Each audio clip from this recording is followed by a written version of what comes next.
Hey, everyone. Andy Hall here. This is the Disappointed Cat Morning Show. Glad you're here. Brain bug. And remember Sammy Jenkins, how you doing? Let's start off with some laughs. What are the news stories that we're going over today? I'm glad that you asked. Brains, the death penalty in Virginia, Duxbury, Massachusetts, and what's going on with the high school football team, anti-Semitism.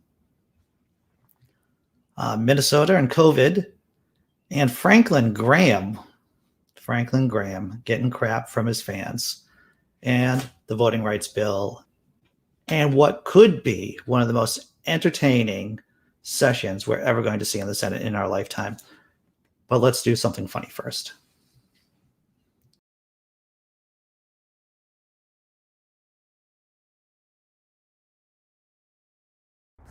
Hello, namaste fuckers, I'm Claire and this is not my cat. I don't know whose cat this is.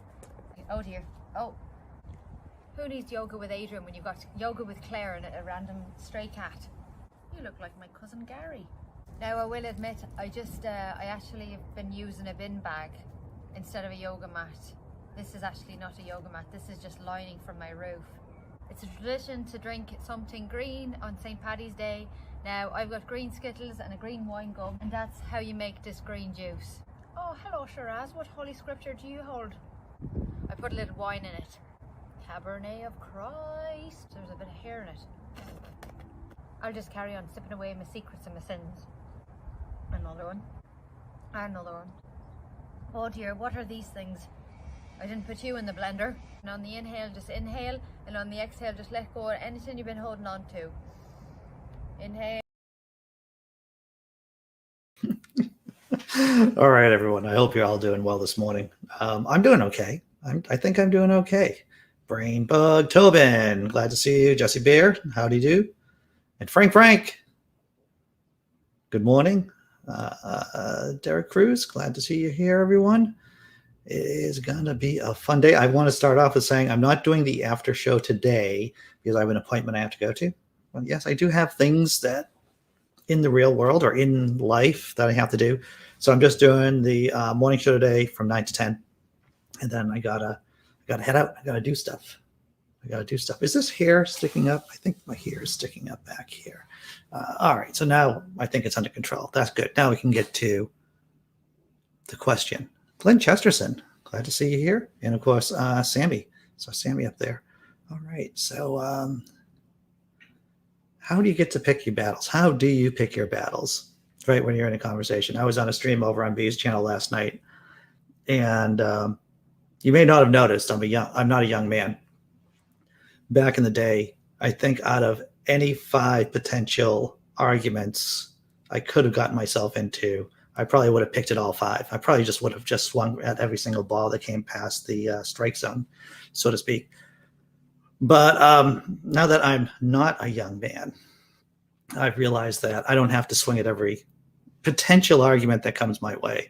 So one of my strategies on how to cope in situations that I feel like I need to make a point, but I don't want to get into a full-blown argument, is just making a simple statement. There was a discussion about veganism and vegetarianism on last night's stream over on B's channel. And I felt it was sufficient just to self-identify as a vegetarian. Didn't really want to get into the weeds. There were some erroneous arguments being thrown around in the chat. And I'm like, I think it's just good enough for me to identify as a vegetarian. It's just like there are times that it's just a radical statement to call yourself an atheist in public. I think that alone is an argument that can sway people's hearts and minds. You don't even have to get into the specific arguments or the logic behind your position. You just identify as being part of a group, and that alone can help sway hearts and minds. Now, of course, in some arguments, with some issues, I feel like I have to get into an argument about, like, if it's something crazy, off the reservation kind of stuff. I feel like, all right, I guess I'm going to have to start talking about the thing. But under many circumstances, I try to pick my battles strategically, and not only in how to pick the battles, but how I'm going to respond. I don't know if any one of you have any insights or opinions on this.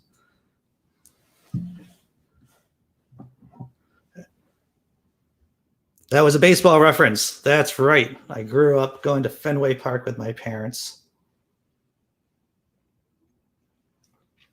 And my girlfriend and I went to go see the World Series the last time the Red Sox were in the World Series. I saw Carl Yastrzemski throw the first baseball out. And anyone who knows Carl Yastrzemski, he was a hometown hero here in Boston for many years. For many years. Battles has 2 T's, Andy. Thank you. Remember Sammy Jenkins? Thank you. Yes. Well, there you go. Right. So right now I'm going to change that. I'm going to change that. And there we go. Now it's saved. And now Battles has 2 T's in it. Calais.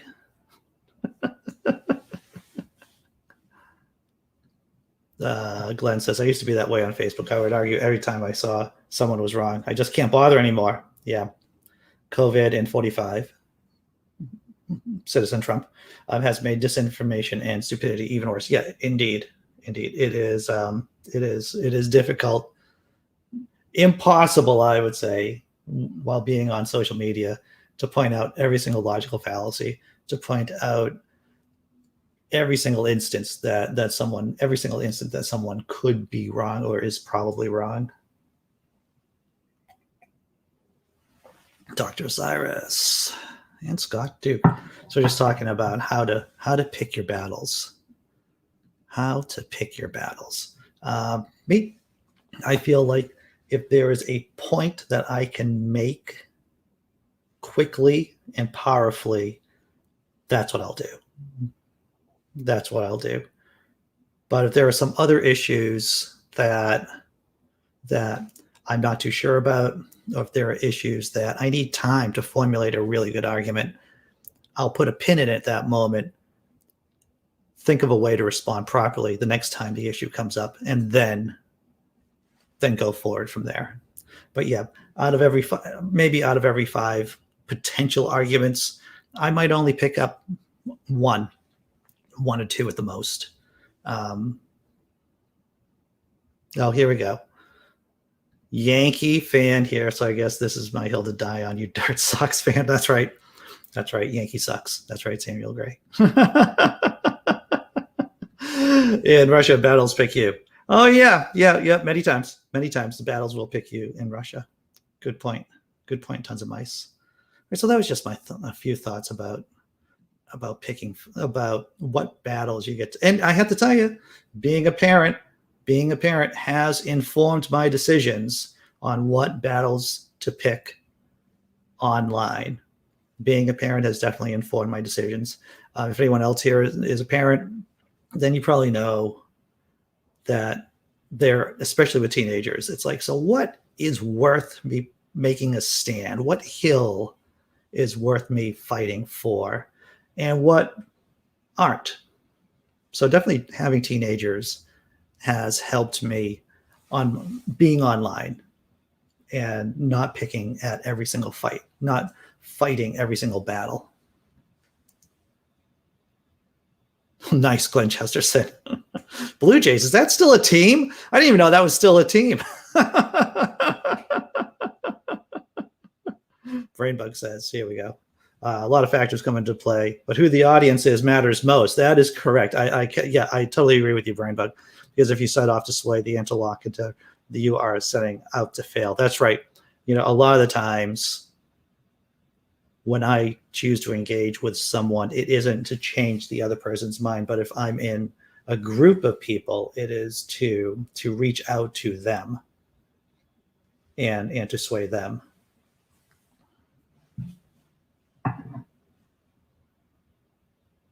Oh, you're just going to name one that will shut this down. Babe Ruth, indeed. Hey, we broke the curse. Samuel. The thing is, right, I was explaining to my girlfriend, who's from Colorado, that really the so-called, the fight between the Boston Red Sox and the New York Yankees, it's pretty much one-sided. I think the Sox fans are the ones who have the biggest gripe. Because if you look at how many World Series the Yankees have won versus how many World Series the Red Sox have won, it is lopsided by far. It's just lopsided in favor of the Yankees. Go Jays. Oh, here we go. Simply Secular Dave and I had a great conversation in the after party yesterday. Just him and me. We're just chatting. Had a great hour-plus long conversation. If you weren't around to see it, I think it was worth watching, to tell you the truth. I enjoyed having the conversation. I won't be able to do it today because, like I said, I have an appointment I have to go to after this show. So no after party today. There will be one tomorrow, though. All right, so let's go to something funny. Let's go to what? Memes? To memes? Before we go into the stories, before we go into the news stories. Let's see, what do we have first? Oh, this one. Spain legalized weed and starting a 32-hour work week. The American dream is to move out of the country. Oh, I wasn't aware of the 32-hour work week, but that does offer a bit of incentive to. I think here in the States it would be nice just to have a 40-hour work week, because a lot of people, between their side gigs, the gigs, they're putting in way more than 40 hours a week. Way more than 40. Even just having a 40-hour week here would be nice.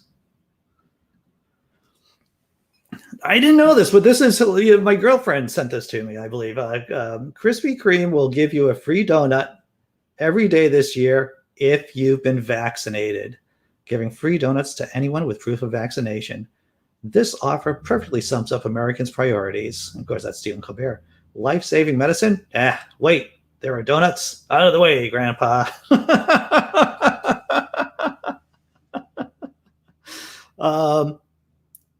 And I guess you can get one free donut for each store. So in theory, if you're in an area with a lot of Krispy Kreme donut stores, perhaps you can get a free donut in each one every day, and you may not die of COVID, but your heart will probably give out on you. But yeah, a free Krispy Kreme donut if you're vaccinated, and that's for a whole year. And of course, the last one. I'm here to bring sorrow, death, and catastrophe. What a wonderful cat. Look at him. Fluffy and big and glowing eyes. You can't go wrong with a catastrophe. Bad pun. I know. I'm not sorry. What's up, KCA Randy? Does the vaccine fight diabetes too? Yeah. Well, Krispy Kreme. I would be afraid if I was offering people a free donut every day. Krispy Kreme might be killing off its own customer base. Like, it's one thing to give someone a free donut or maybe 2 free donuts, but 1 donut a day for a year, that could be killing off their customer base, a significant portion of their customer base.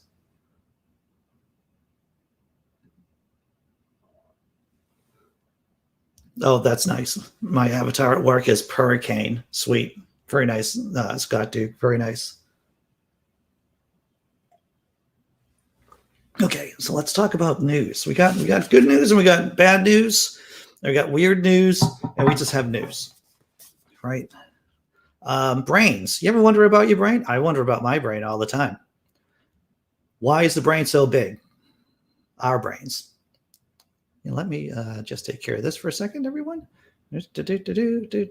All right. Scientists discover why the human brain is so big. All right. So that might be a bit of a bold statement. They know one of the reasons why the human brain is so big. The thing is about science journalism, they like to write really stunning titles because stunning titles get clicks. That's what they do. So scientists discover a reason why the human brain is so big. I think that's safe to say.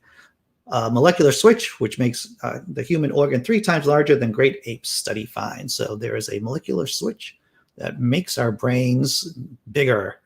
But how do they find that out? How do these scientists find that out? It is one of the defining attributes of being human. When compared with our closest primate relatives, we have incredibly large brains. Now scientists have shed light on the reasons for the difference by collecting cells from humans, chimps, and gorillas and turning them into lumps of brain in the laboratory.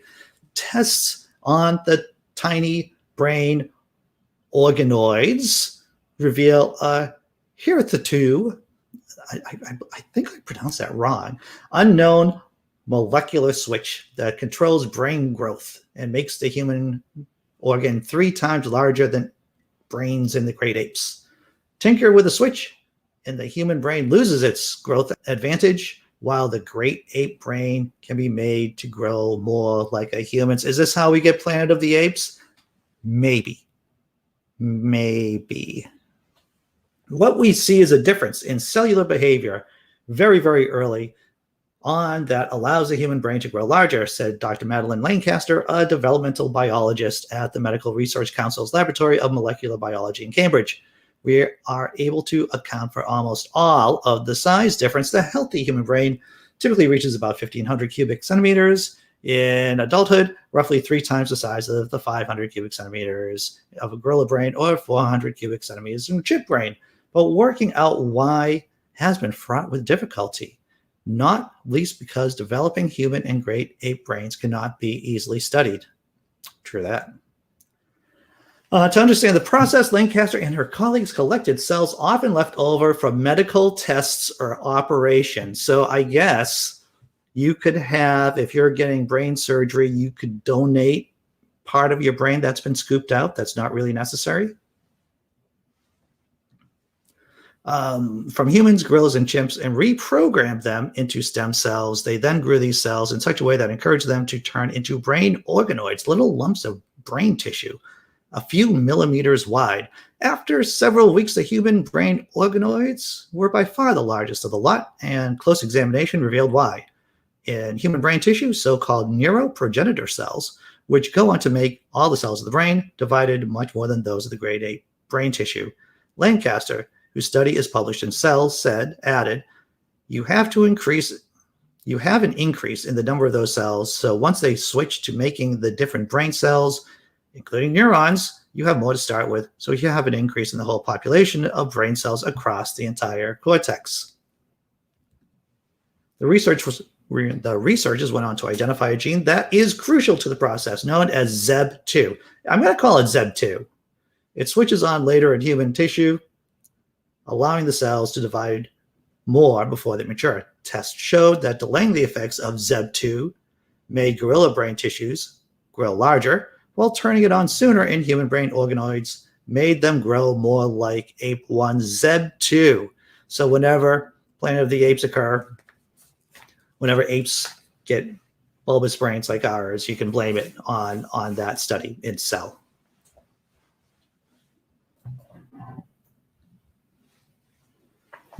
Yes, that's also big brain plus bipedal walking, incredibly underdeveloped infants compared to other mammals, and painful birth. That's what I've heard. My ex-wife, she was 26 hours in labor, 26 hours in labor with our first. It was long. Scott Duke. Well said, sir. Brains. Well, this is true of tons of mice. Humans do need big brains to store cat memes. I don't know if razorback gorillas can really appreciate cat memes in the way that we do.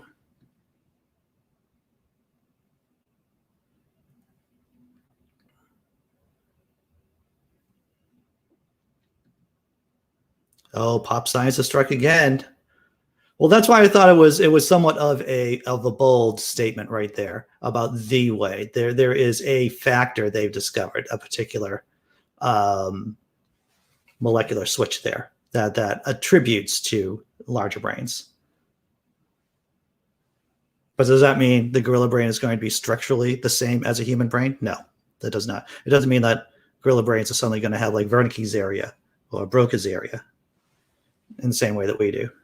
Bigger does not necessarily mean it's going to be more like us in terms of brain structures. Wow. My cousin was in labor for 40 hours and had a 10-pound baby. I'll tell you a true story. about the birth of my son.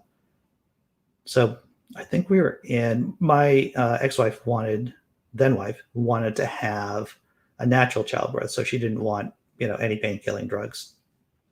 And she was a trooper. She went on for hours and hours and hours and hours and hours in pain.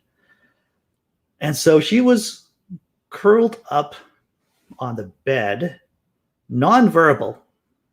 The doctor, the nurse came in and said, does she want the medicine, the pain-killing medicine? I said, give me a second and let me get her consent. So I kneeled down and said, look, if you want the epidural, don't say anything. And of course, she was nonverbal at this point. I accepted that as consent and said, hey, you can give her the epidural now. She won't mind. It's okay. So that's how she got her epidural after hour, 22 or something of labor. You got painkillers yesterday. Well, how about that?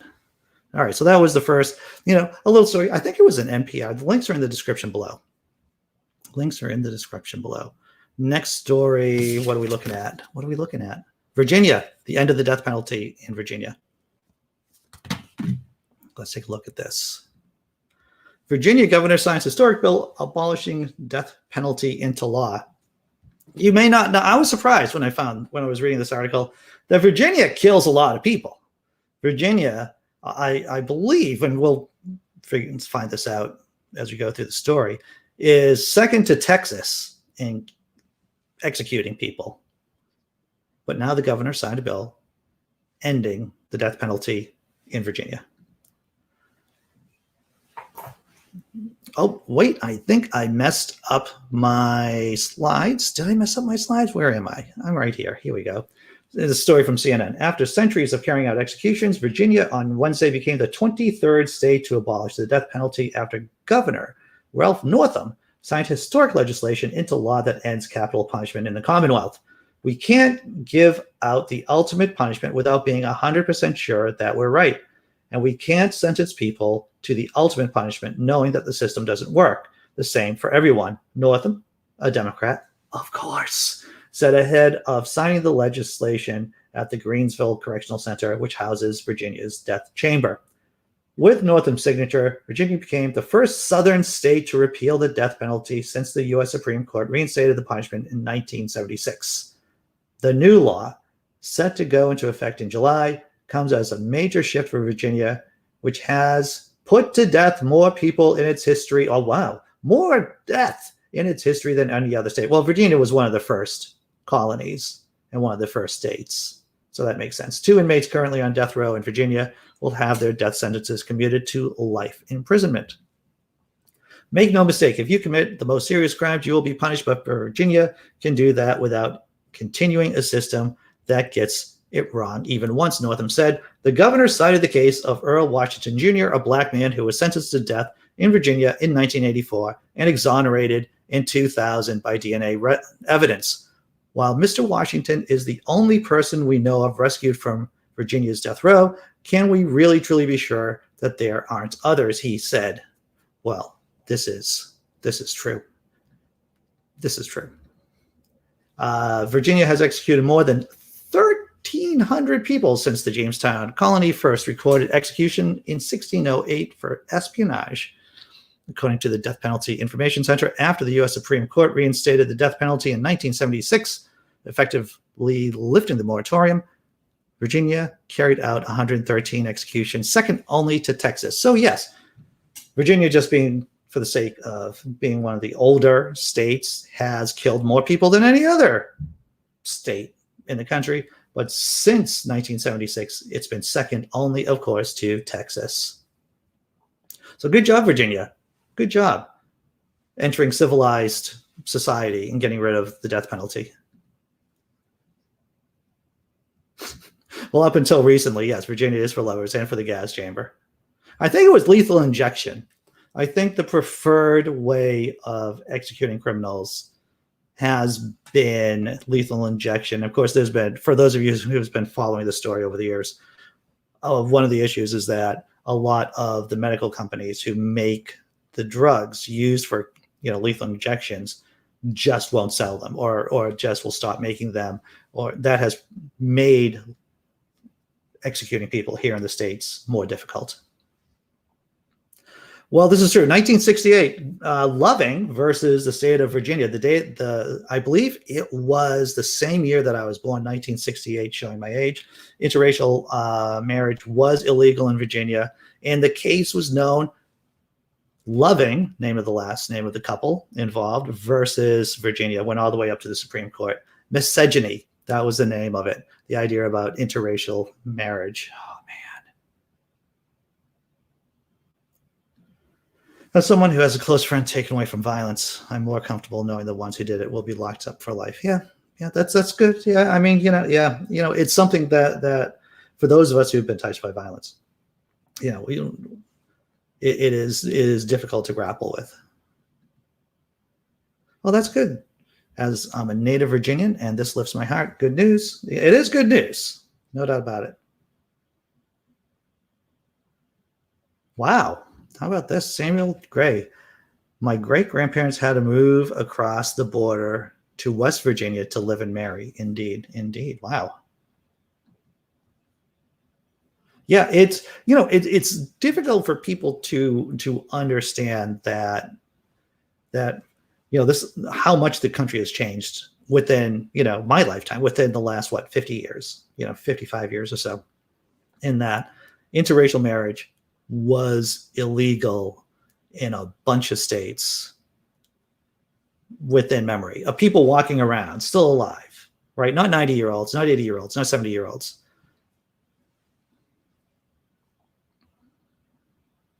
All right, let's see. All right, let's go to the next story. Halftime show, maybe. I want to talk about Massachusetts for a minute. I may just talk up Massachusetts way too much. I might just sound like some kind of masshole at times. But I do want to let you know, Massachusetts, not a perfect place. We have our fair bunch of a-holes. Would you like an example? Oh, I have an example right here. Anti-Defamation League seeks investigation into Duxbury High football team for use of Holocaust-related terms on the field. I just want to read that again in case some of your jaws are dropping to the floor right now. Yes, there is a high school football team who are using Holocaust-related terms to call plays. And it seems like they've been doing it or using those terms for a while. Let's take a look. Well, this is an update. So the Duxbury at the very top, the Duxbury football team versus Hingham canceled after use of anti-Semitic terms by Duxbury players. But let's get to the main story. The Anti-Defamation League of New England called Tuesday for a full-scale independent investigation into the Duxbury High School football team's alleged use of Holocaust-related language and Jewish terms to call plays on the field. ADL Executive Director Robert Treston said in an interview with the Globe, the Boston Globe, that Duxbury School Superintendent John Antonucci told him Duxbury football players called audibles, last-second calls at the line of scrimmage in a recent game by using terms as Auschwitz, rabbi, and dreidel. And, they're not even creative. This is the thing. Racial slurs are at the very core, just very uncreative terms to begin with. And these high school football players are just an example of just picking the low-hanging racist fruit. It's deeply hurtful to the Jewish community to learn the plays somehow connect to the Holocaust and Judaism, Tristan said. This is a serious situation. There are indications of systemic failure both on and off the field. Antonucci, in a statement to the Globe, said it has become clear that members of the Duxbury High School football team did in fact use anti-Semitic and potentially other inappropriate derogatory language. Antonucci said the investigation will continue. The alleged anti-Semitic language was used to call audibles against Plymouth North on March 12th. Duxbury season opener. Plymouth school officials noted Duxbury authorities afterward about the offensive term. So it was the Plymouth School officials who not narked, but appropriately called out the Duxbury authorities. Now, why weren't there any adults on the Duxbury team calling that this is wrong? Why? Duxbury's head football coach, Dave Mameron, was not on the sideline for Duxbury's March 19th game against Silver Lake and is not expected to return while the investigation is underway. He issued a statement on Monday saying, "I want to extend my apology for the insensitive, crass, and inappropriate language used in the game on the 12th. He's just basically crying in his oatmeal saying that I'm sorry that we got caught. Tristan said he encouraged Duxbury school systems officials to be transparent with the community about what happened and the conduct a thorough investigation to get all the answers. He said they've indicated they were going to be responsive. The indications are that as soon as the superintendent learned of this, they acted immediately, which is positive. Tristan said he was especially concerned about indications that Duxbury teams were using offensive terms to call plays for quite some time without anyone even raising an eyebrow or complaining about it. One former student said the terms have been used in football practices in previous years, but not in games. So this has been going on for a while. Obviously, with the implicit endorsement of the football coach. And if there's, obviously, the man deserves to be fired. The man deserves to be fired. And anyone who is working with the high school football team in Duxbury who knew of this should be fired too.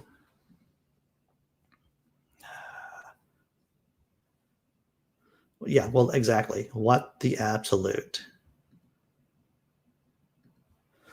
Well, if the head coach hasn't already been fired, he should be. Also, the players involved should be kicked off the team and expelled from school. Yeah, I agree with all that. Because this has been going on for years, right? This has been going on for years. And, they got caught once by another team. Who knows how many times it had happened before and they hadn't been called out on it.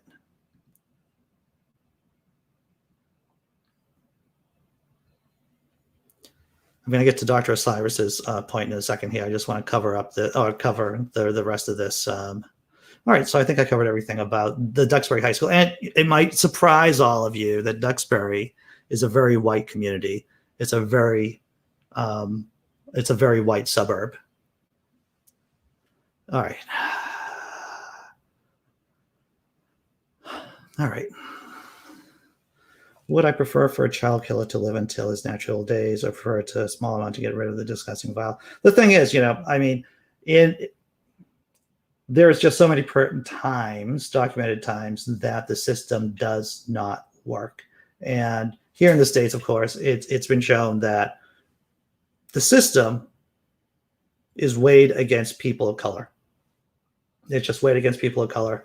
And, you have to ask yourself, what is a human life worth? What's a human life worth? One innocent person in jail as against to being executed. What's that person's life worth? Especially if they've been victim of systemic racism all their life too. So, I'm against the death penalty 100%,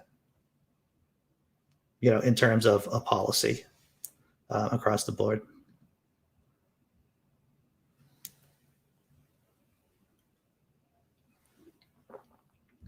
I'm going to go back to the doctor's side. The only problem is that when the genuine people get locked up for life rather than putting them where they actually deserve it, gets money for the rest of the life, not just for one quick. Yeah.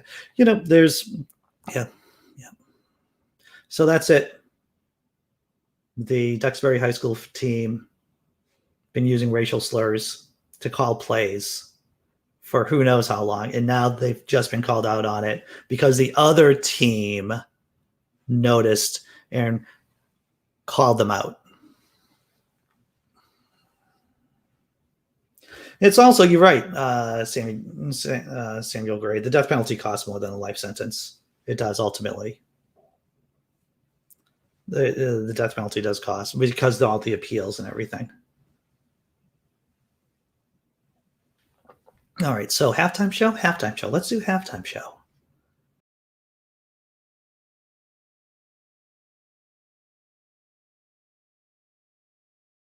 I have a new idea for an article of women's clothing. All right, hit me. I call it the dress. All right, give me your pitch. We market it as an easy all-in-one piece of clothing, covers the whole body. Good sell. But on the low, we make it a norm that you need to get so many different kinds of them for different occasions. Ooh, a creative drain on the wallet. Indeed, sir. Weddings, work, the club. They won't be able to get one for all three? They'll have to get multiple for each. Fantastic.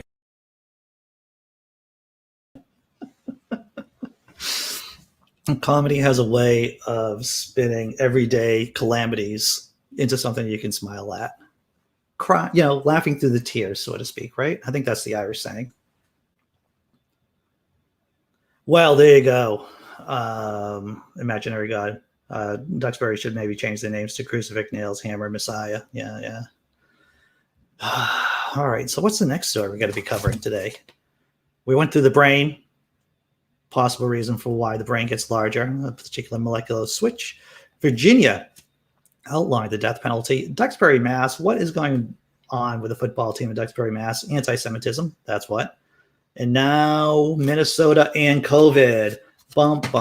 We get to go over some basics. We were talking about this yesterday. Secular Dave and I were talking about this in the after show yesterday about statistics, how I am horrible at statistics. Never did well in class, but even my stupid gob of a monkey brain knows certain things about statistics, and we're gonna go through at least some of this stuff here in this next story about Minnesota and COVID. As soon as I find the right, here it is. Minnesota reports 89 COVID cases in vaccinated individuals. Minnesota reports 89 COVID-19 cases in vaccinated individuals. Minnesota has identified 89 breakthrough cases. I think that's bad. Branding right there, breakthrough. It sounds very positive, and it isn't. Identified 89 breakthrough cases of COVID-19 in which people contracted the infectious disease after being fully vaccinated. None of these cases are among Minnesota's 6,798 COVID-19 deaths, including 9 deaths reported on Wednesday. And doctors said even those that were hospitalized had milder illness. While he didn't have trend data yet, Dr. Andrew Olson said, it's more than an anecdotal observation at this point that the breakthrough cases treated at M Health Fairview hospitals in the Twin Cities area have had better outcomes. The state on Wednesday reported that 1,454,834 people have received COVID-19 vaccine, and 862,955 of them have completed the series by receiving 2 doses of the Pfizer Moderna vaccine or 1 dose of the Johnson & Johnson's version.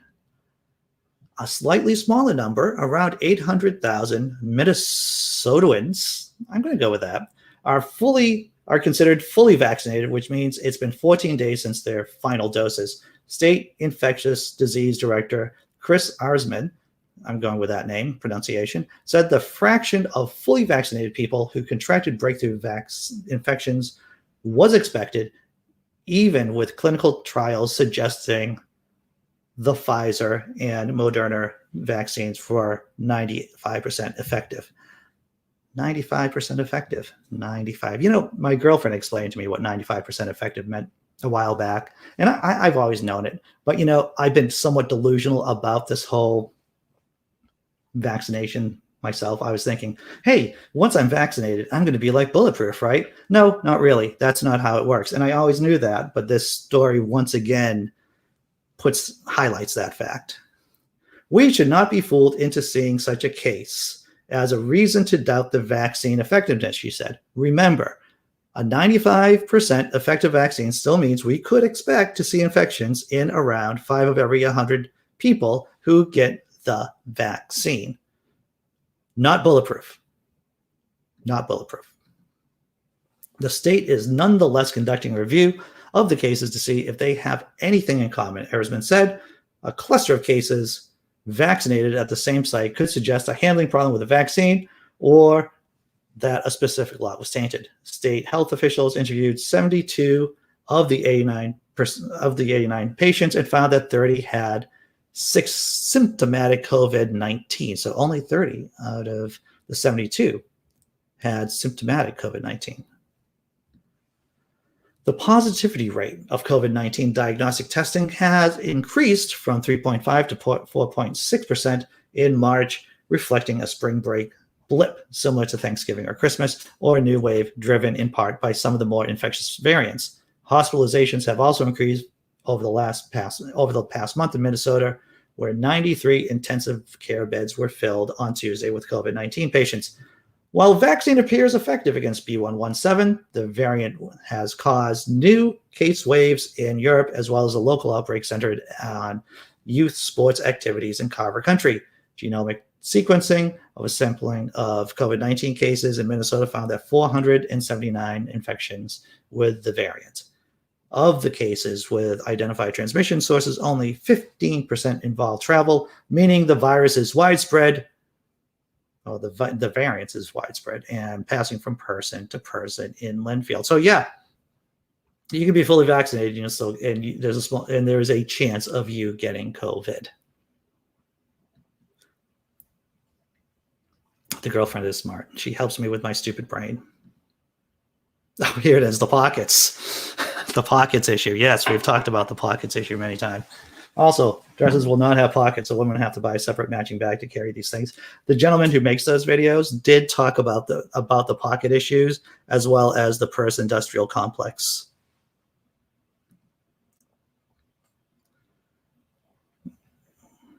Well, yeah, imaginary God, that's a good point. We'll probably need to get vaccinated every year as the virus mutates. At least, a booster shot, right? A booster shot. I think that's what people are talking about. What people need to know, and this is Glenn, what people need to know is the purpose of the COVID vaccine is to spread herd immunity, just like all vaccines, right? And to ameliorate the symptoms in case you do get sick, right? To make sure that people don't need hospitalization, that maybe they become asymptomatic as against the symptomatic. So yeah, even if you get your fully vaccinated doesn't mean you're bulletproof. It isn't like you're Superman. There's still caution. There is still caution needed. All right, so what's the next story? Oh, this is going to be very entertaining for all of us. I don't want to give it away, but we could soon be witnessing a show in the Senate.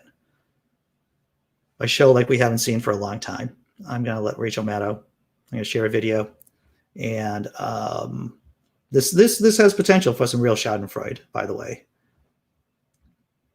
coming up. And let me just share this screen and make sure that's right. Oh, look, it's Amy. I always thought Amy Klobuchar would do my taxes really well. She has that accountant look to her. Hundreds of bills trying to suppress the vote. Yet we had 160 million people vote in November in the middle of a pandemic. Why? Because a number of states had extended vote by mail. They made it easier to register. They made it easier to early vote. Why would we close the door on that now? This is a moment you only get maybe every 50 years for civil rights, for elections. And that is why Senator Schumer made this S1 and why we are so devoted to passing this bill. I feel like the devotion to passing this bill is something that I am seeing in real time and hearing, and I believe in the sincerity of it. What I don't understand is the plan to get it passed. If the filibuster is still in place, then the only way to pass things without Republican support is to go through budget reconciliation. This isn't, broadly speaking, the kind of thing that can pass through budget reconciliation. What is the plan to hope that public support eventually drives Republicans to change their minds?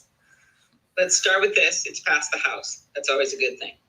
Number two, first time we've ever had a hearing on this bill, and we're going to have a markup to get it to the floor, which we can do in a 50-50 Senate in April, the month of April, on my committee. Then we go forward, and this bill's led by Senator Merkley. He's doing a great job. We go to the floor. And there, of course, there's 9 bipartisan provisions in there. We do try to build support, but barring that, we already have Senator Manchin talking about the fact that with some version of this bill or any bill, he's willing to move to a talking filibuster.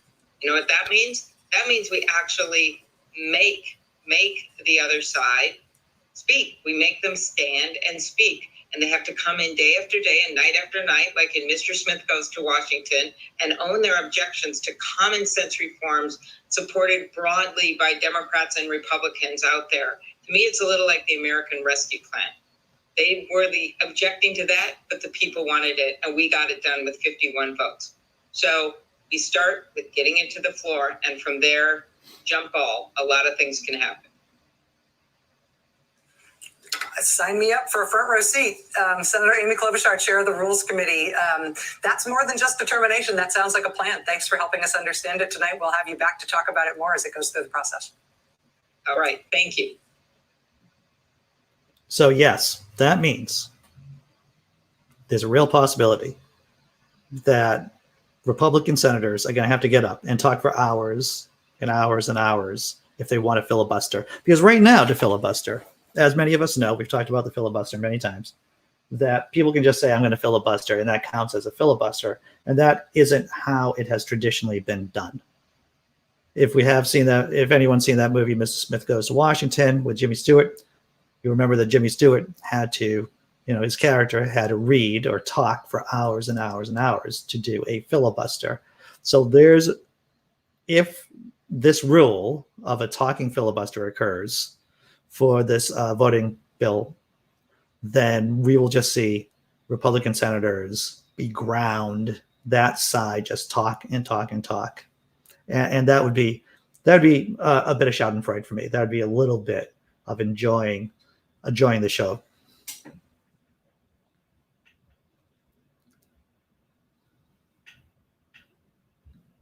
Ted Cruz will read Green Eggs and Ham again, indeed.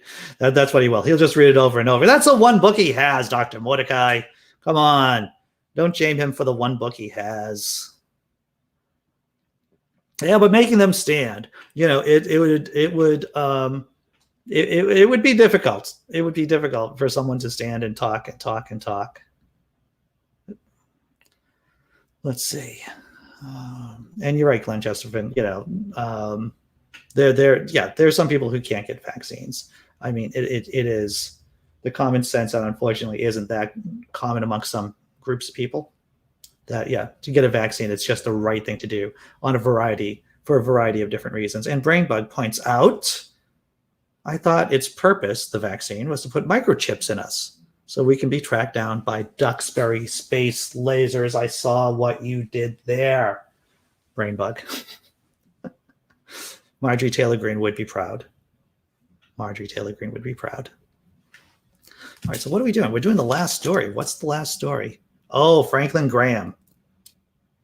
Franklin Graham in trouble with his baits. Now, why would Franklin Graham, televangelist, man of God, why would he get in trouble with his base?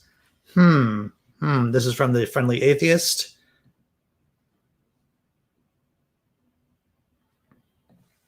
Franklin Graham infuriates Christians after telling them to get vaccinated.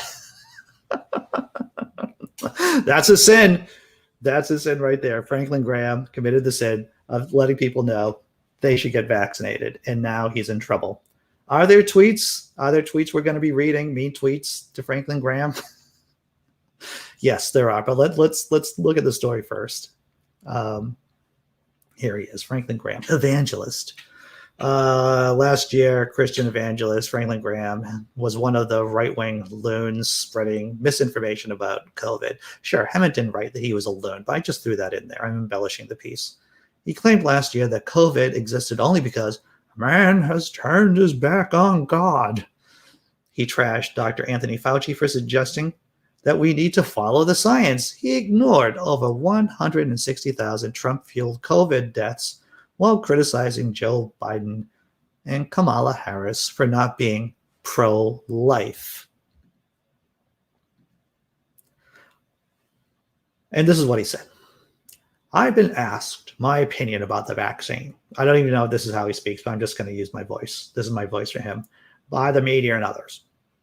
I've even been asked if Jesus were physically walking on earth now, would he be an advocate for vaccines? My answer was that based on the parable of the Good Samaritan in the Bible, I would have to say, yes, I think Jesus Christ would advocate for people using vaccines and medicines to treat suffering and save lives. Vaccines have worked for polio, smallpox, measles, the flu, and many other deadly illnesses. Why not for the virus, for this virus? Since there are different vaccines available, my recommendation is that people do their research. Oh, there it is, that word, that term. Talk to their doctor and pray about to determine which vaccine, if any, is right for them. My wife and I both have the vaccine, and at 68 years old, I want to get as many miles out of these old bones as possible. So a rather timid, I would say, endorsement of the vaccine by Graham. He's telling people to do their own research and to pray about it. There's a lot of problems with that statement, Hammett writes, including the idea that vaccine is only worth taking because Jesus would supposedly have done it, as well as the bizarre notion that people right now get to pick and choose which vaccine to take. But still, the gist of it is that Graham is encouraging Christians to get vaccinated. That's a net positive, given that white evangelicals are the least likely religious demographic to say they'll get their shots. And wouldn't you know it, the Christian nationalist base he's built up on Facebook is furious that their leader sided with the scientists, because that's not what you're supposed to do, is side with the scientists. You can't do that. Well, let's see what some of the comments are. First, I'm going to check with the chat before we delve into these well thought out comments by evangelicals. Indeed, Brainbug. I was told to do my own research about the shape of the earth. Indeed. Well, yes, imaginary God. Franklin has turned his back on the FSM. All right. Let's go with, let's check out these comments by evangelicals, how they are responding to Franklin Graham saying that they should get the vaccine.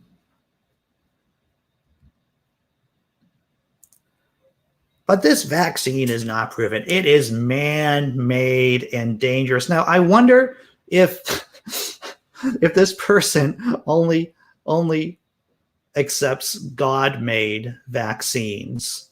What does that mean? But it's man-made vaccine. So that means any vaccine that's made by man, this person. And I don't know why Hammett is actually, well, you know, when I post things, I'd like to leave the names in. You know, why not out the idiocy? But I guess it's just practice that people black out the names or censor the names. But yeah, it's a public forum. Name should be seen. It's man-made vaccine. So this person wouldn't take any man-made vaccines. That's his reasoning, or their reasoning. Next one. I find this disturbing. You are a man of God, no doubt. But who is paying you to say this and sell out? You are too smart, and no, this is not a religious question. Right. So, you know, anytime, and you'll find this, right, with evangelicals, anytime with many evangelicals, as soon as someone disagrees with them who's in power, they're obviously being corrupted by someone. They're being paid off by someone. Their brains naturally go to a conspiracy theory. No, Mr. Graham, I do not think for a minute Jesus would advocate for a killer vaccine or for masks and social distancing. This is all about power and fear mongering. It's a killer vaccine, everyone. It's a killer vaccine, according to this person. And Jesus would not advocate killer vaccines. But there's more. There's more. You're assuming the vaccines are for health? Not sure about that. You're also assuming the vaccines have no side effects. To me, it's a risk and gamble considering the virus is not life-threatening. Oh, my fictitious God. Oh, everyone should make the choice that is best for them. And of course, the last one. Beware people, evil, all in caps, of course, because that helps make your point, has infiltrated even the clergy now, right? Yeah, the clergy's been guiltless. The evil hasn't infiltrated the clergy. You can ask the Catholic Church about this. Do your own research and take counsel with a grain of salt. Pray for guidance from the Lord. before taking any injection or medication these days.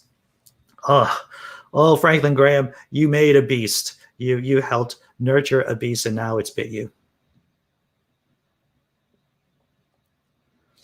Clint Chesterton. Indeed, you got to excuse his followers. Most of their family trees don't have any branches. Hasn't the Reverend Graham read 2 vaccinations, 4-3? Take ye not the man-made vaccines. Hallelujah, praise the Lord. Pass the collection plate, Scott Duke, right there.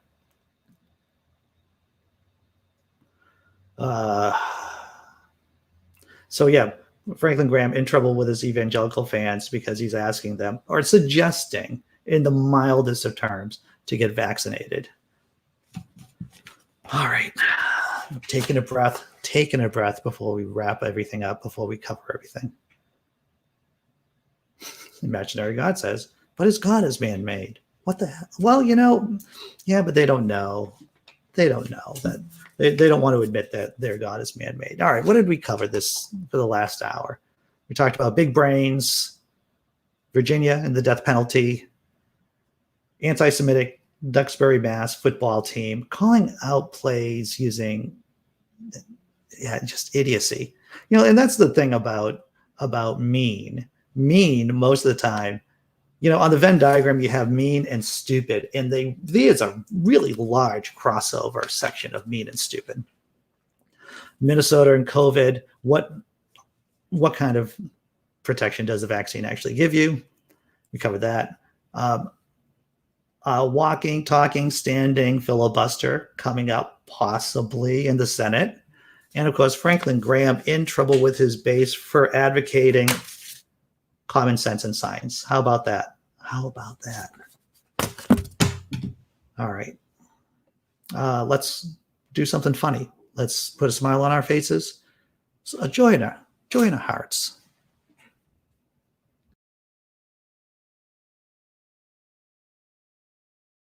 This box contains your greatest fear. Do your worst. I fear nothing. And that's exactly what's inside. Nothing! Okay.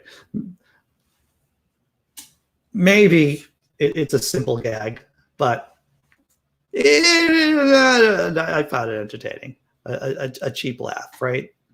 Not everything has to be George Carlin. Not everything has to be George Carlin with multiple layers, like a puff pastry of comedy. Sometimes it's just a simple joke, and that's okay. So Glenn Chesterton points out, so evangelicals are okay with giving their life savings to mega preachers, supporting a racist, sexist, sexual predator president, but not okay with saving lives. Okay, yeah, well, that's basically it. Yeah, I mean, if I was going to pray, I would pray for people dying of hypocrisy. If I had a magic wand right now, have you ever been in therapy? A lot of the times the therapist, one of their go-to questions are, if you had a magic wand right now, I'm using this pen as my magic wand. If you had a magic wand, what would the world look like? What would you change? And ladies and gentlemen, in the chat, lurkers, watchers, observers, listeners, if I had a magic wand, what the one thing I would do, it wouldn't end world hunger. What I would do is to make hypocrisy, to make people die from hypocrisy. If that would be my gift to the species right here. People would die from hypocrisy, and I think the world would be a far better place for it. That is my wish. That's my wish. I'm throwing things a lot today. That's what I'm doing. All right. So everyone, no after show today, after show tomorrow. I got stuff I have to get done today. We're doing the same thing. 9 a.m. to 10 a.m. tomorrow, or 9:55 a.m. tomorrow Eastern time. We're doing the morning show, the Disappointed Cat morning show. It's going to be a lot of fun. I have a lot of fun doing this. I hope you have a lot of fun too. I'm going to say thank you to my patrons and sign off. Take care. Be strong. And I'll see you tomorrow.